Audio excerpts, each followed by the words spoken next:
Hello, thank you so much for interviewing with us today. I'm going to give you a typical example that you deal with. So, you're the psych resident on your long call and you have a psych crisis. Your pager goes off, you run up to the internal medicine floor, and there is a patient on the phone yelling, I'm going to sue this hospital. All these doctors are horrible. And you also talk to the internal medicine resident, and they're scared they're going to get sued and don't know how to handle this patient. So, what do you do?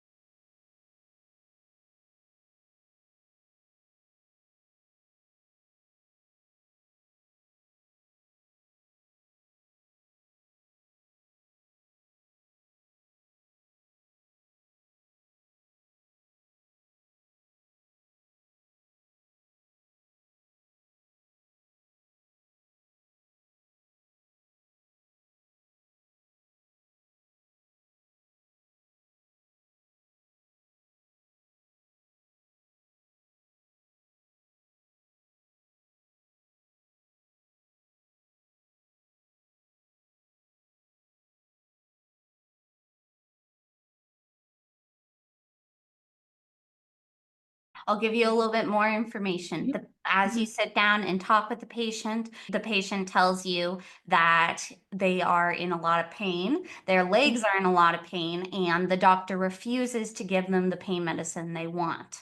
And the internal medicine resident tells you that they've come to the hospital many times before and they're concerned about drug seeking. What do you do?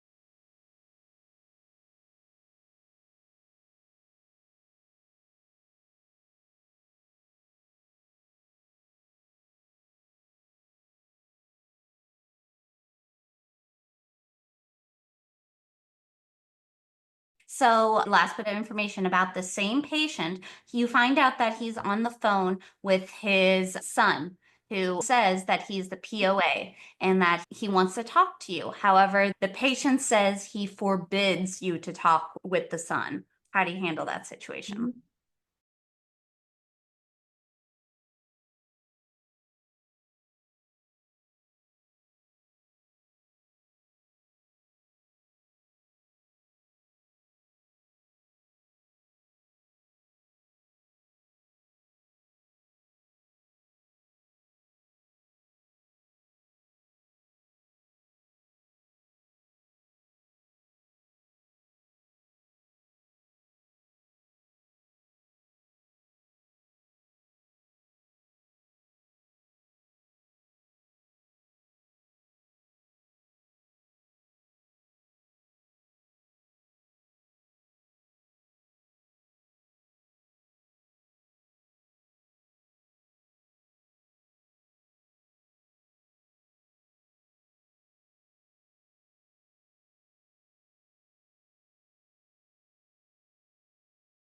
So, what is the biopsychosocial model and how will you use it when you're a psych resident?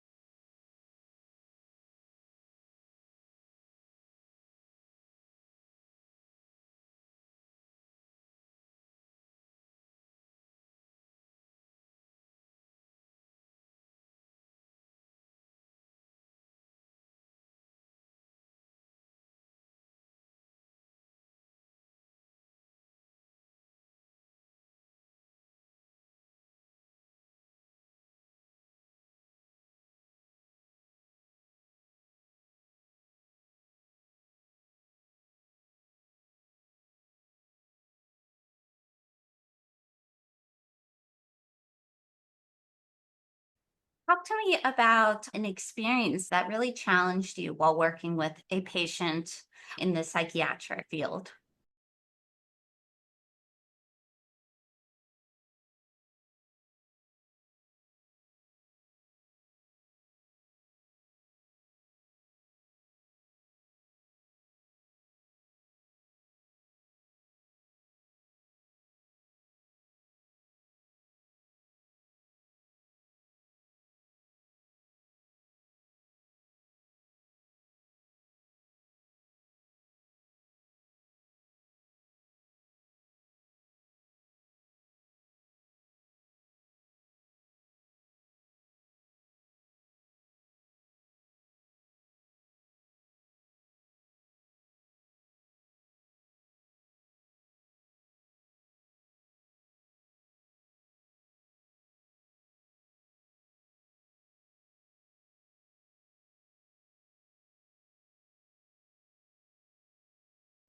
I would love to know how you plan to support your co-residents because, as you know, we deal with very stressful interactions. How do you plan to support them?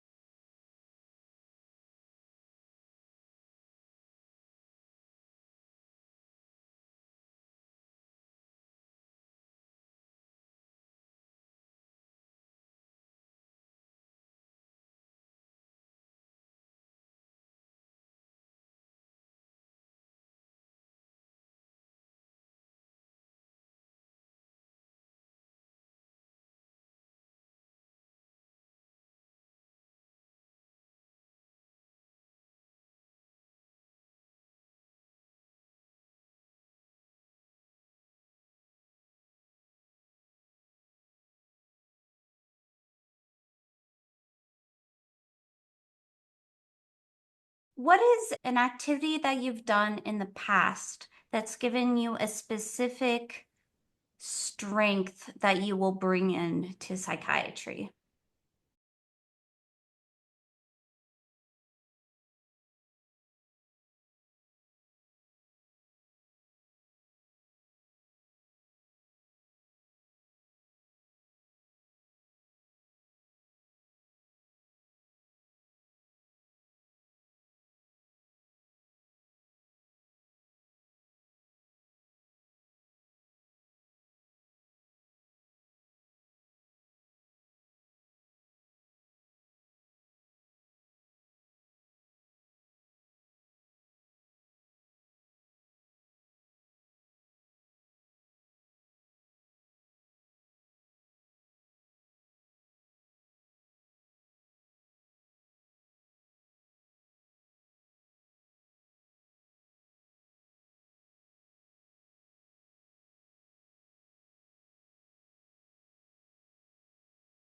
Let's just start from the very beginning. For every single question, Okay. you can bring in one of those items for CD instead of just listing all Yeah. of those. Make it a story. You Okay. started off like a Mhm. story. I went to this school, Yeah. then did psychology major, then I did neuropsych, and then Okay. I decided to do medicine. That was beautiful. That was very Okay. cohesive. But I think once you got to that point, then Oh, you yeah. start to veer off and go like Okay. everywhere. And I got very Yeah. confused. Also include the dance, like the hobbies. That is Okay. really important, especially for psychiatry. We want to know that part. I think it was during the biopsychosocial model. You were saying psychiatrists focus on psych Oh, and soc and medicine, internal medicine. Just focus on yeah. psych. It's hard. Okay. I thought that was a really good way to, instead of saying I don't know and I don't want to answer the question, but like using your past experience. And that's exactly what you want to do whenever a question comes that you Mhm. don't know how to answer. It's okay to think on your feet and talk out loud. That's really what I feel like psychiatry is. It's a lot of talking on your feet because there's no one right answer, there's no black and white, it's always gray. And so by like just talking what your thought process are, that's going to be what we like. Supposed to be. It was challenging when I did it too. Yeah, it's hard. And I think you did a good job by saying these things that are important to us of like de-escalating through verbal de-escalation, trying to figure out what was going on, what the patient's perspective. I think you really did a good job by using your resources, seeing if there's other people that can help you, looking at the EMR. And then when we talked about, well, that someone's saying they're drug seeking, not ignoring, like putting that in the back of your head, but not just being like, oh, they do drugs, bye-bye. They're just faking it. Like really actually, like how much are you paying? Actually still going through, especially in psych, we also do pain. That's one of the ways I was able to get the patient to talk to me. And I said, because he saw my name, Psych, he's like, I'm not crazy. I'm like, I didn't say you are. I'm also a pain doctor. I also work with pain. He was like, oh, okay, I can do this. And so we were able to, he wanted only one medication. And I told him, we don't have that medication. How about this instead? And so giving the options and like talking about being non-judgmental, asking about the ratings, asking what they want. I loved all that. Oh, and we were talking about like contacting the son. I'm glad that you still said you respected it, but remember that so power of attorney means that they are actually the power of attorney, so you do have the right to talk. But I like that you didn't fall into the hole and you still were like, well, I'm still going to check in the EMR. I'm still going to ask the patient why and going through that. So you did a good job, even though that was a tough situation. It is so hard. There was something else I had. So I want you to think of one or two patient examples that you've had. Bring that up no matter what the question is. For every single question, you should have either a patient example or a real world experience. So when I was working with this group in school, or when I was working with a specific refugee, this was her problem and this is what I. So for every single question, have a specific example, then it could be like anyone. This will really separate you and who you are and your experience versus just like a chat GPT answer. Like you hit all the right components. Like you explain what is bio, what is psych, what is social, but maybe would have been maybe better is an example of how I once worked, because you started talking about a heart failure patient, his biological, his social, and then you're like you mentioned it, but I would want more. Maybe also talk about how they interact. The way you described it was very separate. This is bio, this is psych, this is social. But the thing about psychiatry is we take all of those and that's the person. When we treat them, we want to make sure that we're addressing all of them. And that was one of the things I like when I was telling people I've worked with preparing for interviews, write down a list of 3 patients and how it can relate to different example, no matter what the question. Maybe how this was a challenging patient, maybe how you were empathetic and you sat down with them, how this, what is another, like, this really made you think about psychiatry, even though it was in a medical floor, and this is how their mental health was impacting their health. All the different aspects in that one situation. So you only have to think of one patient, no matter what they ask. I think that's what makes it a little bit easier when you already have one example, and then no matter what they ask, this is my example. Start with one patient and then ask, okay, well, what could they, if I was asking me, what questions would I ask me about this patient? Let's talk about the questions for residents. What other questions could you ask residents? What do you want to know about their life?